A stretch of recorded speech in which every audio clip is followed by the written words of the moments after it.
آج کی اس نشست کے اسپیشل گیسٹ بر صغیر پاک و ہند میں ایک منفرد آواز، ایک منفرد لہجہ، میری مراد استاذ امام غامدی صاحب کے شاگرد خاص محترم محمد حسن الیاس صاحب۔ السلام علیکم حسن صاحب۔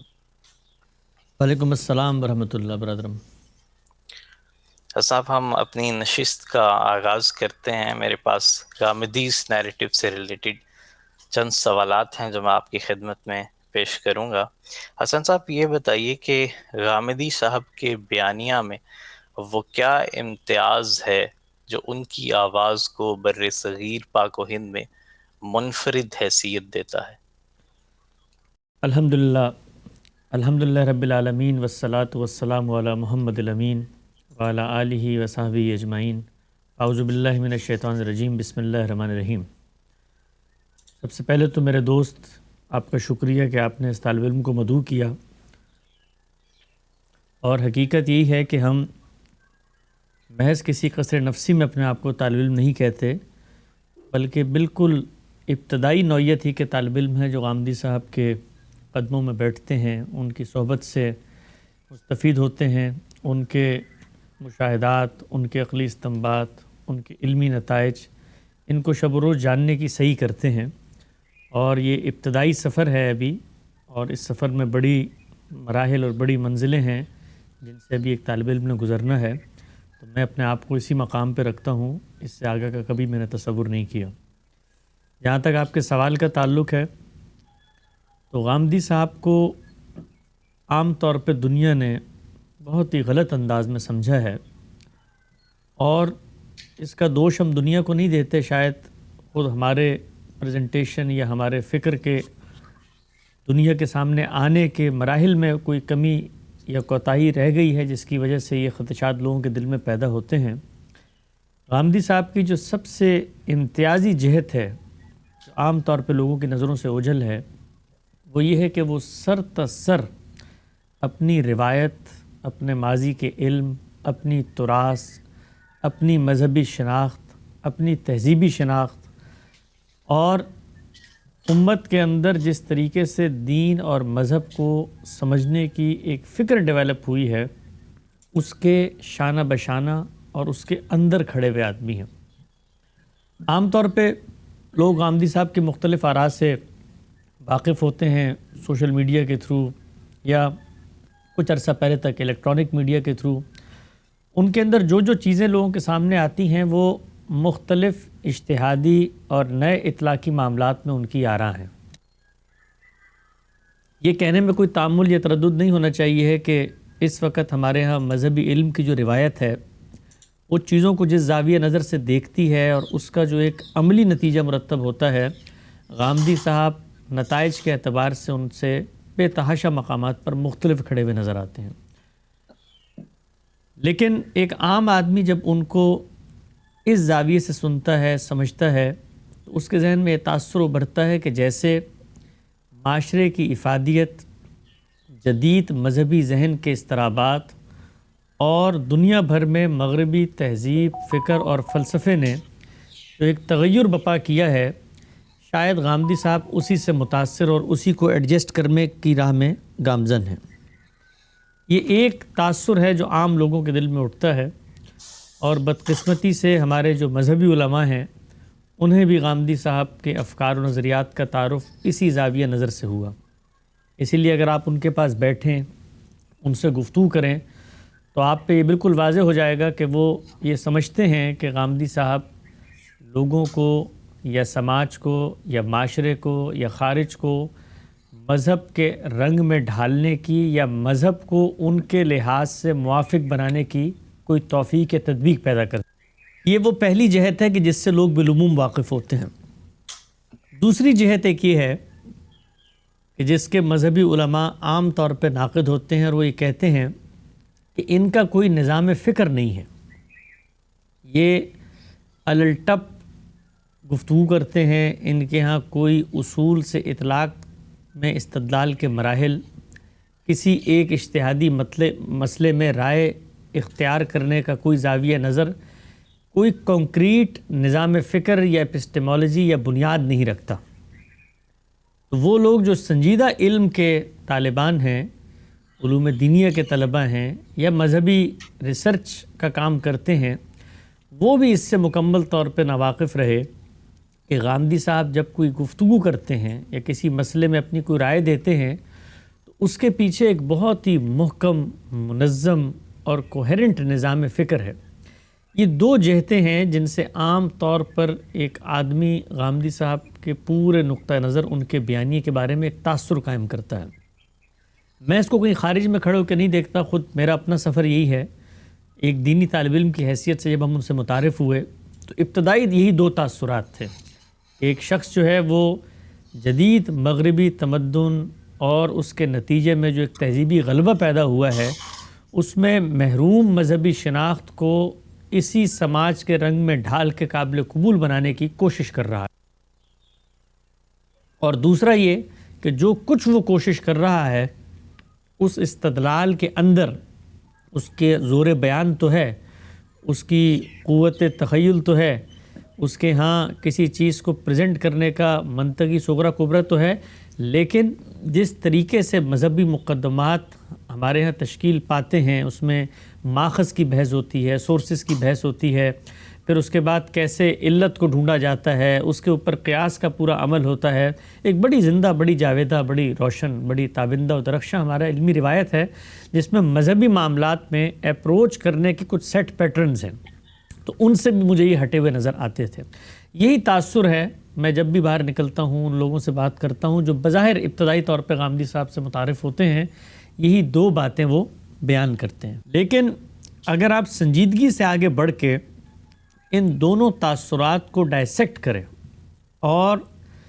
تاثرات کو ڈائسیکٹ کرنے کا طریقہ یہ ہوتا ہے کہ آپ ٹھنڈے دل و دماغ سے اپنے ذہن کو خالی کر کے اپنے خارجی تعصبات سے پاک ہو کر کرٹیکلی جائزہ لے کسی شخص کے نیریٹو کا، اس کے نقطہ نظر کا، تو آپ پر یہ بات واضح ہوتی ہے کہ اس کی اصل حقیقت کیا ہے. چنانچہ ہم نے بھی یہی سفر کیا، اور میں یہی دعوت دیتا ہوں ان لوگوں کو جو غامدی صاحب کا اصل نقطہ نظر جاننا چاہتے ہیں کہ وہ آگے بڑھیں اور تحمل کے ساتھ اور دقت نظر کے ساتھ ان چیزوں پر غور و فکر کریں، تو ان پر یہ واضح ہوگا کہ یہ دونوں تاثرات سر تسر غلط ہیں. نہ صرف یہ کہ غلط ہیں، بلکہ غامدی صاحب کا بیانیہ جب سمجھ میں آ جائے گا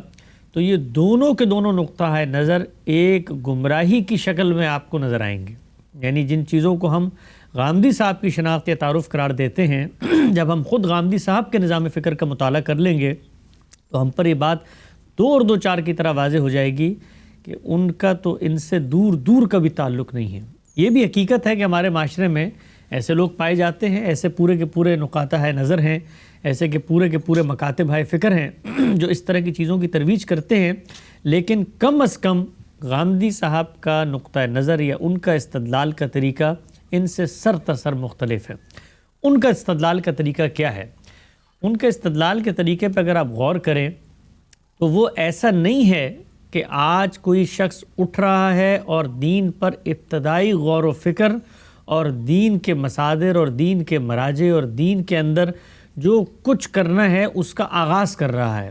بلکہ ایک صاحب علم اپنی ماضی کی روایت کے کندھوں پر کھڑا ہو کر اور اس کو اپنا سرمایہ افتخار بنا کر یہ بتانے کی کوشش کر رہا ہے کہ جن لوگوں نے اس علمی روایت کی بنیاد رکھی ہے، یہ دعویٰ انہوں نے بھی کبھی نہیں کیا کہ ان کے اطلاقی معاملات میں ان کی اجتہادی آرام ہے، ان کے غور و فکر کے نتائج پہ دوبارہ سے غور نہیں ہو سکتا.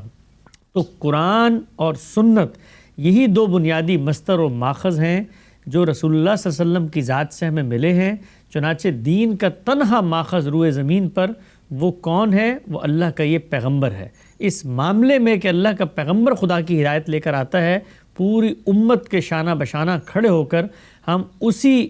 الہی روایت کے ساتھ کھڑے ہوئے ہیں جس کے ماننے والوں کو دنیا میں مسلمان کہا جاتا ہے. اس کے بعد آگے بڑھ کے وہ یہ بتانے کی کوشش کرتے ہیں کہ یہ ہمارا پیغمبر ہے، یہی حجت ہے، یہی دین کا واحد اور تنہا ماخذ ہے. اس نے ہمیں جو دین دیا ہے وہ قرآن و سنت کی صورت میں دیا ہے. اب قرآن و سنت جو ہمارے پاس موجود ہیں وہ تو کانکریٹ شکل میں موجود ہیں، ان کو جاننے کے بڑے محکم علمی ذرائع بھی ہیں۔ قرآن ایک زبان میں ہے، زبان میں کوئی چیز ہوتی ہے تو اس کو سمجھنے کا ایک دنیا بھر کا عالمگیر آفاقی طریقہ کار ہے۔ سنت عملی تواتر میں ہے، اس میں اللہ تعالیٰ اور اللہ کے پیغمبر انسانوں کو اس تردد میں ڈالتے نہیں ہیں کہ انہوں نے کہیں جا کے اس کو دریافت کرنا ہے۔ انسانوں کا جم غفیر علم العامہ ہے، لاکھوں کروڑوں لوگ جیل الجیل اس کو منتقل کر رہے ہیں، تواتر سے وہ ہم تک پہنچتی ہے۔ یہ دین کا کانکریٹ اور قطعی ذریعہ ہے جس سے ہمیں دین ملتا ہے۔ لیکن اس کے بعد جن لوگوں نے اس دین کو بیان کیا، اس دین کی اپنے عہد سے ریلیونس کو ثابت کیا، اس کے بعد رسول اللہ صلی اللہ علیہ وسلم کی نسبت سے جو علم الخاصہ اخبار احاد آتی ہیں ان کی تطبیق اور توفیق پیدا کر کے اس دین کے ساتھ ایک مطابقت پیدا کی، اسی طریقے سے جدید عصر کے معاملات کو اجتہاداً دین کی روشنی میں اور شریعت کے مزاج کی روشنی میں ڈھالا، اسی طریقے سے جو شریعت کے احکامات تھے جن کے اندر علت کو دریافت کر کے مماثل صورتحال پر اس کا اطلاق کیا، تو یہ سارا کا سارا کام اللہ یا اللہ کے پیغمبر نے اس کے بعد نہیں کیا بلکہ انسانوں نے کیا،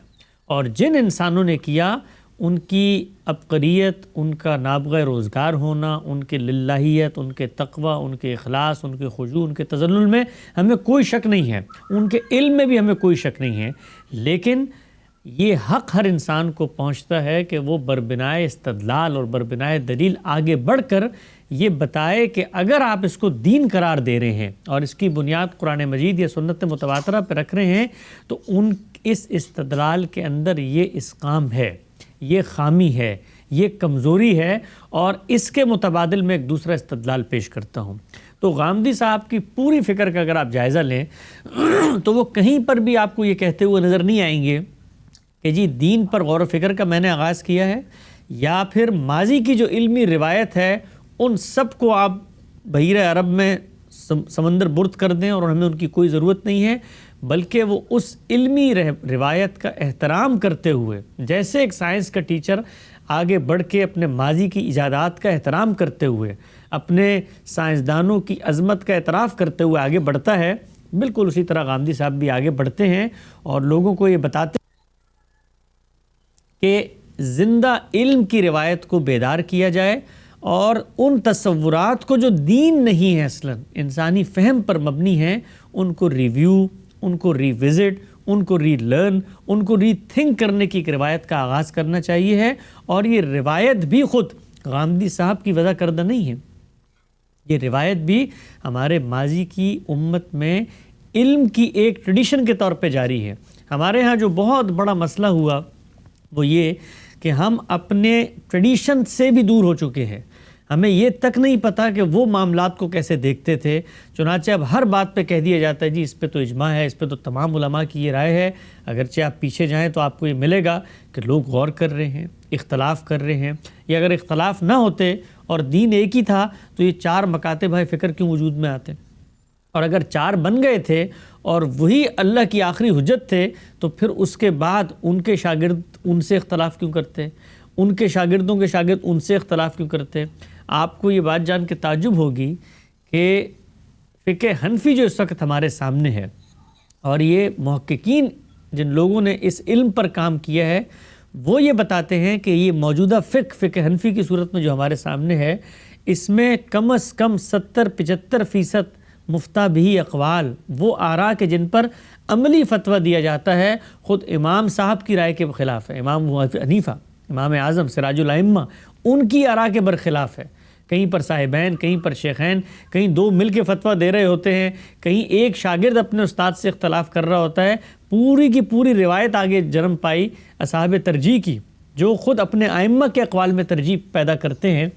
تو یہ کام بھی کوئی نیا نہیں ہے، ری لرن ری تھنک کرنے کا کام۔ تو غامدی صاحب کی جو سب سے پہلی جہت ہے وہ جہت یہ ہے کہ ماضی کے علم کی روایت کے اندر کھڑے ہو کر مذہبی علم پر غور و فکر کی ایک روایت کا، جس کو آپ کہتے ہیں آغاز کرنا، اس پہلو سے آغاز کرنا کہ بہت لمبے عرصے سے وہ مفقود ہو گئی ہے۔ تفقہ فی الدین، دین کے اندر غور و فکر، اپنے اثر کے ساتھ اس کی معنویت کو تلاش کرنا، اسی طریقے سے خود دینی احکامات کی معنویت کو تلاش کرنا، یہ سب کچھ مفقود ہو گیا، بہت لمبے عرصے سے مفقود ہوا تھا۔ تو اس کو آگے بڑھ کے انہوں نے ایکسپلور کیا۔ ڈسکور کیا اور دعوت دی کہ چاہے وہ فقہ ہو، چاہے وہ فلسفہ ہو،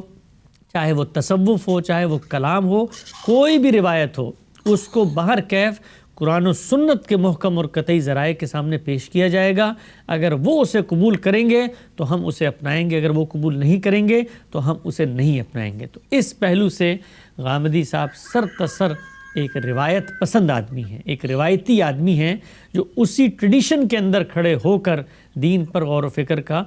ایک مرحلہ طے کر رہے ہیں۔ یہ ایک جہت ہے۔ دوسری جہت یہ ہے کہ جس وقت انہوں نے اس کام کا آغاز کیا، اس کام کو اب ریکنسٹرکشن کا نام دیں، ری لرننگ کا نام دیں، ری تھنکنگ کا نام دیں، اثر نو مذہبی مقدمات کی توضیح کا نام دیں، کوئی بھی نام دے دیں، اس کام کا جب آغاز کیا تو آغاز کرنے کے بعد کیا یہ کوئی ہوچ پوچ استدلال کا کام ہے کہ ایک جگہ پر عقل کو استعمال کر لیا، ایک جگہ پہ تاریخ کو استعمال کر لیا، ایک جگہ پہ روایت کو استعمال کر لیا، ایک جگہ پہ قرآن کو بربناء استدلال آپ نے مان لیا کہ وہی میزان فرقان حکم ہے، دوسری جگہ پہ عقل کو یہ درجہ دے دیا؟ کیا یہ کام کیا کہ دنیا کے مختلف معاملات میں، حوادث میں، مذہبی مقدمات کی توجیہ کے لیے بس آپ الٹپ کود پڑتے ہیں اور جو نقطہ جہاں سے ملتا ہے اس کے اندر ایک زور بیان کر کے دنیا میں پیش کر دیتے ہیں؟ تو یہ تاثر بھی سر تسر غلط ہے، بے بنیاد ہے۔ اگر آپ اس کا جائزہ لیں تو غامدی صاحب نے سب سے پہلے جو کام کیا، ان کی کتابیں آپ کو یہ بات بتاتی ہیں کہ ایک محکم نظام فکر، چیزوں پر غور کرنے کے اصول، چیزوں کو اپروچ کرنے کا ایک زاویہ نظر ڈیولپ کیا۔ وہ زاویہ نظر کہیں دینی بنیاد رکھتا ہے، وہ زاویہ نظر کہیں علم اور عقل کے مسلمات پر مبنی ہے، ان کو منظم کر کے ان ٹولز کے ساتھ انہوں نے جا کر اس کام کا آغاز کیا ہے۔ لہٰذا اب جب کبھی بھی کسی مسئلے میں کسی صاحب علم نے ان سے اختلاف کرنا ہے تو اس کو آگے بڑھ کے پہلے ان ٹولز کو چیلنج کرنا پڑے گا، ان اصولوں کو چیلنج کرنا پڑے گا، وہ چاہے مبادی تدبر قرآن کے عنوان سے میزان میں بیان ہوئے قرآن کو اپروچ کرنے کے اصول ہوں، وہ مبادی تدبر سنت کے عنوان سے سنت کی تعین کے اصول ہوں، وہ مبادی تدبر حدیث کے عنوان سے حدیث پر غور و فکر اور اس کی تنقیح کے اصول ہوں۔ تو جو بھی اطلاقی رائے آپ کے سامنے آتی ہے وہ ایک بڑے ہی محکم اور بڑے جاں گسل اور بڑی علمی ریاضت اور بڑے ایک فکری اعتکاف کے بعد وجود پذیر ہوتی ہے۔ ابھی اگر آپ غور کریں، ہم نے پچھلے دنوں ایک رائے پر غامدی صاحب سے گفتگو کرنے کا آغاز کیا۔ انسانی سینے میں سور کے دل کی پیوندکاری کے بارے میں ایک نیا تجربہ سامنے آیا تو مختلف علماء نے اس پر رائے دی اور ایک سانس میں رائے دی کہ بھائی استرار کی حالت میں جائز ہے، باقی حرام ہے اس لیے کہ نجس العین ہے۔ غامدی صاحب نے ان سے اختلاف کیا اور آپ یہ دیکھیے، یہ اختلاف بظاہر بہت ہی رجت پسندی کا اختلاف ہے، یہ اختلاف بظاہر بڑا آرتھوڈاکس اختلاف ہے۔ یعنی عام طور پہ اس طرح کے اختلافات علماء کر رہے ہوتے ہیں کہ بھئی یہ چیز جائز نہیں ہے، اس چیز کو آپ یہاں پر تو تاثری ہوتا ہے نا کہ رخصت ہی کا پہلو ہے، آسانی ہی کا پہلو ہے اور دین کو آسان کر کے بیان کر دیا ہے۔ تو غامدی صاحب نے وہاں بتایا کہ میں اس چیز کو جائز نہیں سمجھتا اور صرف استرار کے اصول پہ یہ جائز ہے، لیکن میں اپنے لیے اس کے باوجود اس کو جائز نہیں سمجھتا۔ تو اب یہ ایک رائے ان کی سامنے آئی تو ہم نے 8 نشستوں میں ان کی اس رائے کے پیچھے جو ذہنی اور فکری سفر ہے اس کو جاننے کا آغاز کیا، اور معلوم یہ ہوا کہ وہ چاہے رخصت ہو، استثناء ہو یا توسیع ہو، وہ سب کا سب ایک منظم نظام فکر کے تحت ہوتا ہے۔ وہ ایسا نہیں ہے کہ ایک صاحب اٹھے ہیں اور ان کے دل نے کوئی سی خواہش کا اظہار کیا ہے اور طبیعت کے میلان اس طرف ہوا ہے تو اس کا انہوں نے اظہار کر دیا۔ تو خلاصہ آپ کے سوال کے جواب کا یہ ہے کہ غامدی صاحب کے پورا نظام فکر 2 ہی جہات رکھتا ہے۔ پہلی جہت اس کی یہ ہے کہ جو کچھ ماضی کا علم ہمارے پاس موجود ہے اس کے کندھوں پر کھڑے ہو کر اسی علمی روایت کو ہم نے آگے بڑھانا ہے، اور وہ معاملات کے جس میں انسانوں نے غور و فکر کیا ہے اس کو ہمیشہ قرآن و سنت کی کسوٹی پہ پرکھتے رہنا ہے، اور یہ معاملہ خود غامدی صاحب پر بھی نہیں رکنا چاہیے۔ لوگ آگے بڑھیں اور خود انہی کے ان بنیادی اصولوں کے اوپر ان کی فکر پہ تنقید کریں تو وہ ان کے محسن کہلائیں گے۔ یہ ایک زاویہ بات۔ اور دوسرا زاویہ کہ یہ کام کرنے کے لیے انہوں نے ایک دن آنکھ کھول کر کسی جزیرے میں بیٹھ کر اس کا آغاز نہیں کر دیا، بلکہ 40-50 سال کی ایک فکری علمی مشق اور ریاضت اور مزابلت ہے کہ جس کے بعد ایک پورا نظام فکر بنایا. اس نظام فکر کا شاہکار ان کی کتاب میزان ہے جو کم و بیش 25 سال کے اندر انہوں نے لکھی اور اس میں اپنے اصول بیان کیے کہ جن پر چل کے وہ دینی معاملات پہ غور و فکر کرتے.